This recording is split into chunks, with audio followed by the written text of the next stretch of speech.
Olá, Namastê, tudo bem com você? Espero que sim. No vídeo de hoje eu vou continuar o tema do vídeo passado. Eu vou falar um pouquinho mais sobre o conceito do eu sou dentro da psicanálise do psicanalista Donald Winnicott. Então fica aqui comigo e já deixa seu like antes de começar o vídeo.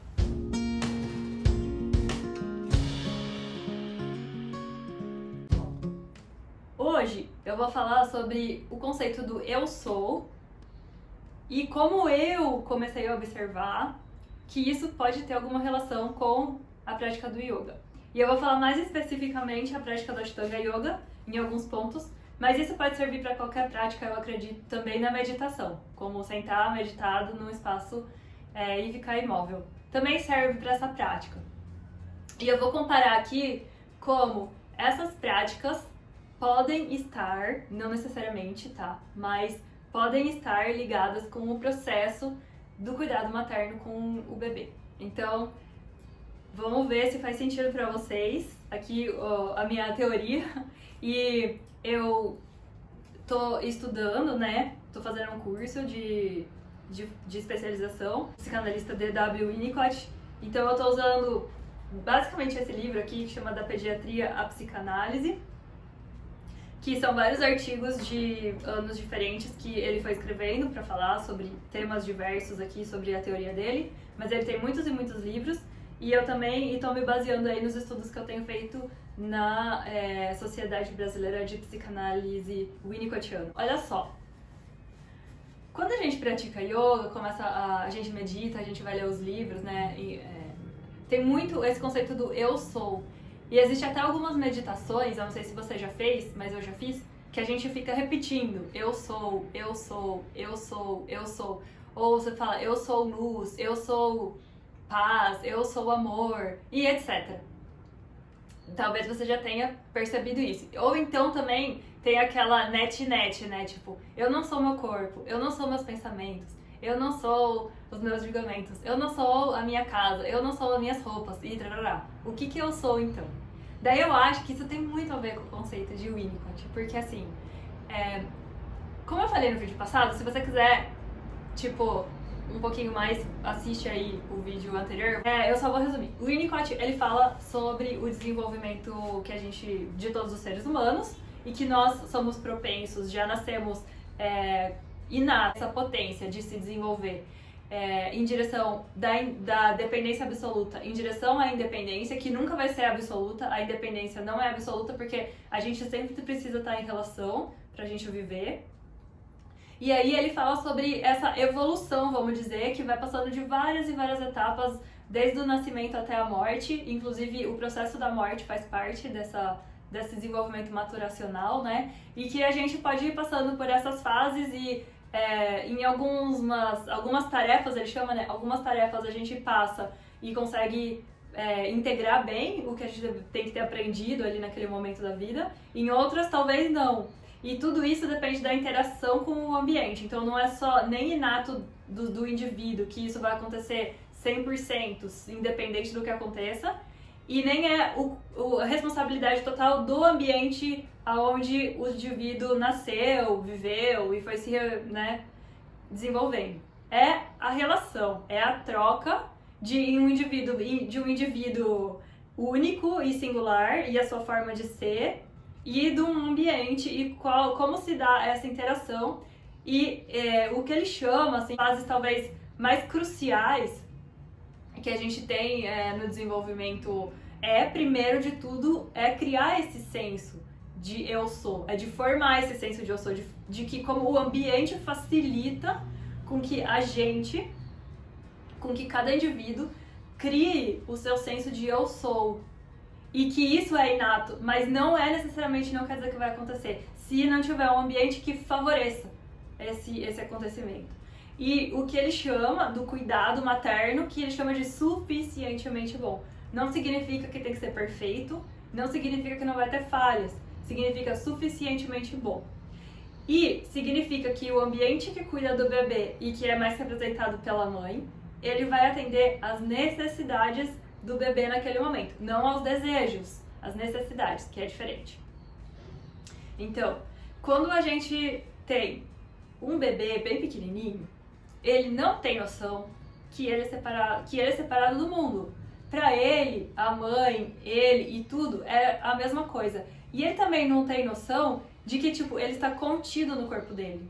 De que tem uma contenção, assim, tipo uma pele. Ele ainda precisa começar a integrar o corpo dentro da mente dele através do cuidado, né? Através do toque, através do trocar, através do banho, através do colo, do carinho, dos beijinhos, de chamar o neném pelo nome. Tudo isso são jeitos, né, como o manejo, né, que ele chama, de segurar e ir colocando como que a psique, né, que começa espalhada, como que para um bebê ele tem momentos de desintegração que vão pouco a pouco, através da continuidade dos cuidados no tempo. Não é um cuidado, não é porque uma vez aconteceu, não. É continuidade, repetição. Através dessa continuidade no tempo, ele vai criando um senso de eu. Então, se não existe falha ambiental, existe dois tipos de falha. A falha que é o cuidado mecânico, não ter conexão afetiva. O bebê não consegue ter a integração e isso pode gerar estados psicóticos, esquizofrênicos e vários outros, vamos dizer, distúrbios dentro desse lugar aí de que não tem mais, nunca teve, não formou a diferença entre o eu e o mundo externo, né? Fica tudo misturado, assim, eu não sei o que é minha fantasia, o que tá acontecendo de verdade. Assim, o bebê bem pequenininho, existe esse cuidado que vai dando esse contorno, que é tanto de contorno quanto de segurar, né? De segurar por baixo, vamos dizer. Como que a gente sente a terra tá embaixo dos nossos pés, né? E a gente sente que tá sendo segurado e que a gravidade não vai afundar a gente na terra.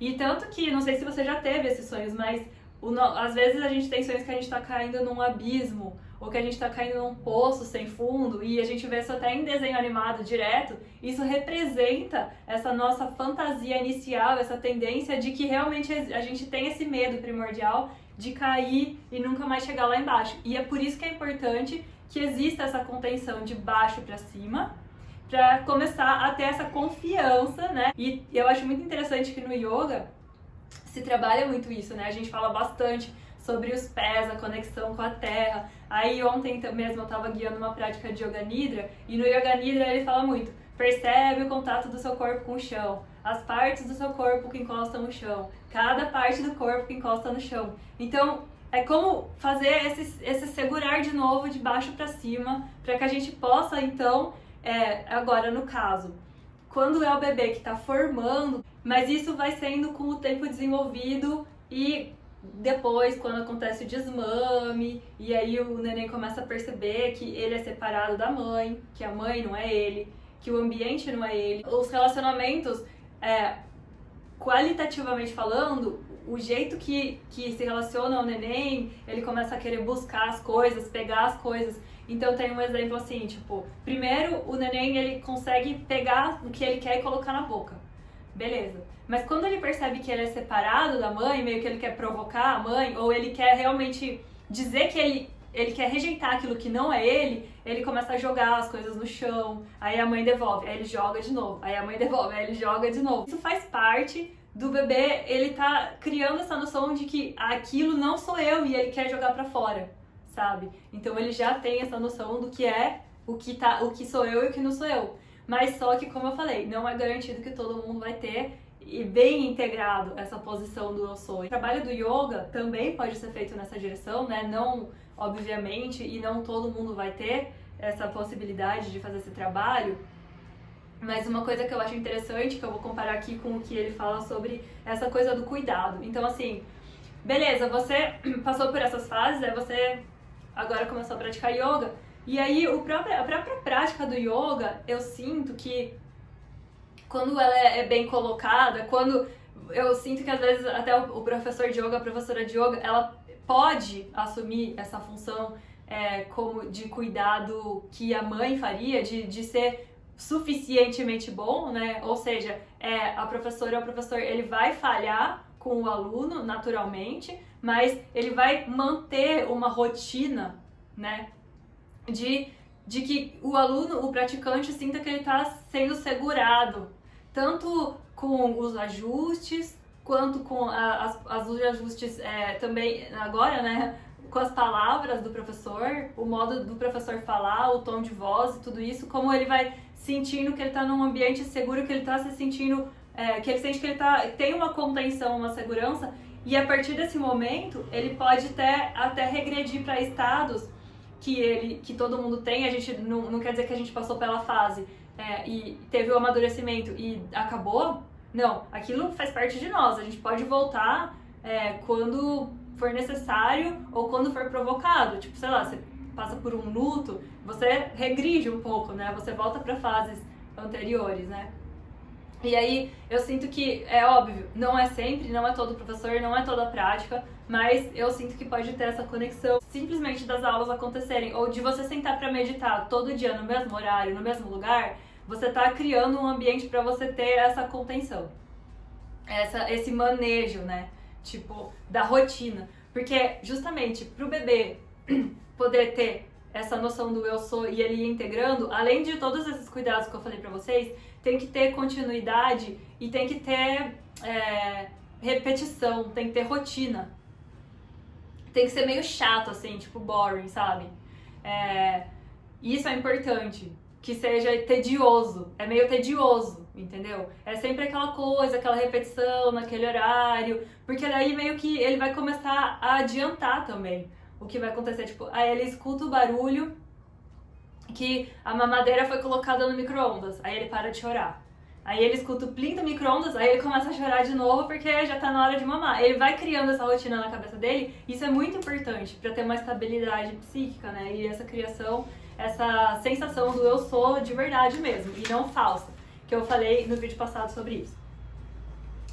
Então, beleza. Outra coisa importante, e que eu sinto que a gente faz também na prática do yoga, né? Pelo menos eu fui percebendo isso e tento fazer isso, o que a mãe faz com o bebê é que ela não pode também ser muito intromissiva. Nem o mundo pode ser muito intromissivo ali no bebê. Então, tipo, tem um cuidado que vai proteger o bebê de muitas coisas do mundo externo que vão vir, que a mãe meio que vai fazer essa barreira no começo, principalmente, depois vai abrindo, mas bem no comecinho, né, a mãe ela fica lá de barreira, ela não fica apresentando muitas coisas novas pra ele o tempo todo, como eu falei, tem que ser meio chato, uma coisinha de cada vez, e a própria mãe, o bebê, o cuidador, ele vai percebendo quando apresentar uma coisa nova, então ele chama isso de apresentar o mundo em pequenas doses. Quando tá pronto pra digerir, quando tá num estado, né, tipo, calmo e tal, e começa a querer buscar, você apresenta.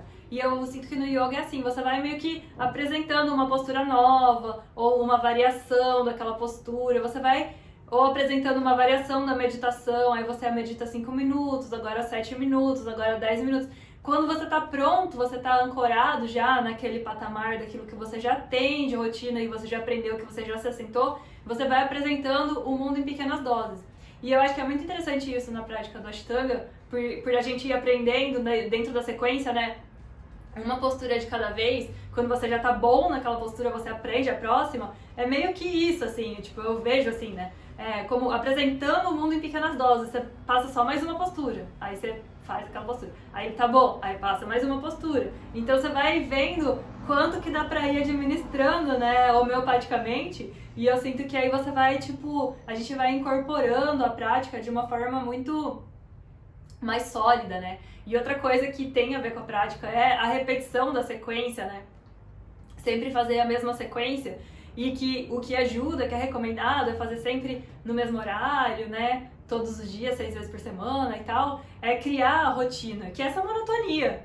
E que é importante essa monotonia, para que a gente, agora como adultos, tanto a gente possa reencontrar esse nosso eu sou, essas nossas sensações que ficam, né, na nossa memória gravadas como memórias ainda sem palavras, apenas de sensações, que a gente possa, dentro dessa segurança, se voltar para dentro e se observando, né, e se desvelando e se reencontrando às vezes com essa sementinha que ficou formada ali e pode ter sido esquecida com o tempo, com a vida, né, passando, porque meio que eu sinto que a gente vai aprendendo muito a corresponder às expectativas dos outros e deixando a nossa subjetividade um pouquinho de lado. E aí a prática do yoga, dentro desse contexto, de dar esse suporte pra gente poder ir mais fundo, vai facilitando, tanto com que a gente entre em contato, quanto com que a gente até fortaleça isso, né? Outra coisa que eu queria falar é que é isso, tipo, que tem a ver com esse mostrar o mundo em pequenas doses, é mostrar quando tá pronto pra criar. Então, você não vai pegar e passar logo a primeira série pra uma pessoa que nunca fez a prática, porque vai ser traumatizante, vai ser invasivo, sabe? Não só fisicamente, vai ser muito cansativo, a pessoa pode se machucar, mas mentalmente também, é muita coisa. A pessoa ainda não está pronta para receber tudo aquilo. Então, por isso, você vai apresentando o mundo em pequenas doses. No momento que o aluno, o praticante, está já querendo até receber a postura, eu acho muito interessante que tem professor que meio que até espera o aluno pedir a postura, né? Tem professor que, não, mas assim, eu acho que vai do estilo de cada um, não estou criticando ninguém, mas é interessante isso, assim, de falar assim, ó, eu só passo a postura quando eu tenho certeza que tá tranquilo, que meio que ele já poderia até fazer sem dificuldade, né? Então eu acho que vai partindo desse princípio, assim, essas conexões que eu faço, tanto que eu vejo que o yoga, ele pode ser tanto o processo da gente voltar para esse senso de eu sou, se ele estiver bem formado, mas talvez até a gente conectar com um espaço vazio ali, que talvez não formou, que a gente formou uma máscara para conviver bem no mundo, mas que a gente ainda não integrou esse eu sou, de milhões de motivos. E aí usar mesmo a nossa prática para voltar lá e ir integrando, né? Com essa coisa da rotina, da repetição, de aprender as coisas pouco a pouco, no relacionamento de confiança. E eu acho que é por isso hoje eu venho cada vez mais aprendendo como é importante ter o mesmo professor por bastante tempo, né? Ou se for você terapia, ter o mesmo analista por bastante tempo, porque é essa familiaridade que vai permitindo com que a gente, tanto que a gente sinta segurança para voltar para esses lugares que são até às vezes pavorosos, né? Como eu falei, essa sensação de desintegração, de sair para fora do corpo, de cair num poço sem fundo. Essas sensações às vezes podem acontecer na prática de yoga. Tem gente que chora, não sabe por quê. Por que será que acontece isso? Eu acho que é que a gente vai quebrando a casquinha, né? Que a gente meio que forma como uma defesa e porque a gente sente de alguma forma que a gente não tá mais sendo invadido. Porque quando a gente sente que a gente tá sendo invadido, que tem sido alguma coisa tá sendo imposta pra gente, ou alguma coisa foi apresentada e a gente não tava pronto pra receber, a gente cria uma defesa pra defender mesmo esse nosso miolo, esse nosso, se a gente já o tem, né? Pra defender ele. E aí a gente vai criando, tipo, mesmo que uma casca, né? Então o yoga vai quebrando pouco a pouco e tem que ser um processo lento e gradual. Tanto o processo de formação tem que ser lento e gradual, tem que ser apresentado pouco a pouco, tem que ter uma continuidade de tempo e espaço, para que também tenha a integração da mente dentro do corpo, precisa que tenha a integração entre tempo e espaço, para que a gente possa sentir que habita o nosso corpo. Então, eu sinto que existe também isso na prática, mas eu vou falar sobre isso melhor em outro vídeo. Fica aí a reflexão, e se você sentir de comentar, conta pra mim o que você achou, se tem alguma correção pra fazer, se você é psicanalista e viu isso e, não sei, tem alguma contribuição aí, me conta. Estamos aqui pra trocar, aprender todo mundo junto. Vamos estudando, né? Eu vou deixar a bibliografia aqui na descrição do vídeo e nos vemos na semana que vem. Namastê!